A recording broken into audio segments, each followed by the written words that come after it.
Praise the lord. ఇర్మియా 17 అధ్యాయము 7వ వచనము. యెహోవాను నమ్ముకున్నవాడు ధన్యుడు, యెహోవా వారికి ఆశ్రయముగా ఉండును. ఇక దేవుని వాక్యం ఏం సెలవిస్తుందంటే, ఎవరైతే యెహోవాను నమ్ముకుంటారో వారు ధన్యులు. దేవుడు వారిని దీవిస్తారు. యెహోవాయే వారికి ఆశ్రయముగా ఉంటారు. ఆయన్ని ఆశ్రయించు వారిని ఆయన అంత మాత్రము త్రోసివేయరు, వారిని సిగ్గుపరచరు కూడా. వారంట జలముల యొద్ద నాటబడిన చెట్టు వలె ఉంటారు. ఆ చెట్టు చక్కగా ఆకుపచ్చగా ఉంటూ ఫలిస్తూ ఉంటుందండి. అది కాలువల ఓరన దాని వేళ్ళు తన్నుతూ ఉంటుంది. వెట్ట తగిలినా వేడి తగిలినా భయపడదు.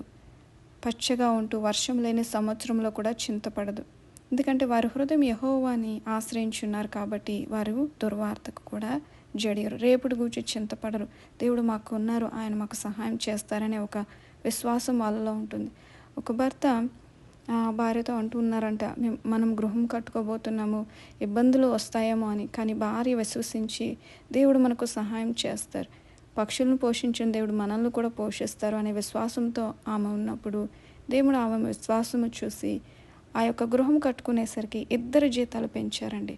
వారు ఊహించిన దానికంటే దేవుడు వారికి సమృద్ధిగా ఇవ్వడం జరిగింది. అలాగే దేవుడిని ఆశ్రయించిన వారిని ఆయన అంత మాత్రము త్రోసివేయరు. అయితే ఎవరైతే నరులను ఆశ్రయిస్తారో వారు మేలులు అనుభవించలేరండి. యెహోవాను ఆశ్రయించుట మేలు అని వాక్యంలో సెలవిస్తుంది. నరులను ఆశ్రయించి వారి హృదయములను యెహోవా మీద నుంచి ఎవరైతే తొలగించుకుంటారో వారు శాపగ్రస్తులంట. వారు ఎడారిలో అరహ వృక్షం వలె ఉంటారు. మేలు వచ్చినప్పుడు అది వారికి కనబడదండి. వాడు అడవిలో కాలిన నేల యందు నిర్జనమైన చెవిటి భూమి యందు నివసించి వారి వలె ఉంటారనమాట. వారిలో ఎదుగుదల ఉండదు. అది ఎడారి ప్రాంతం, నీళ్ళు కూడా ఉండదు కాబట్టి ఒక ఫ్యూచర్, ఒక హోప్ అనేది వారికి లేకుండా ఉంటుంది. కానీ మనం దేవుని ఆశ్రయించి మేలులు పొందుకుందాం.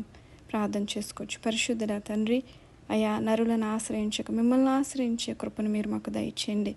అయ్యా సహాయం చేస్తారని నమ్ముచ్చు. యేసయ్య పరిశుద్ధ నామములో ప్రార్థన అడిగి పొందుకొనుచున్నాం పరమ తండ్రి, ఆమేన్. దేవుడు మిమ్మల్ని మీ కుటుంబాన్ని దీవించి ఆశీర్వదించునుగాక. ఆమేన్.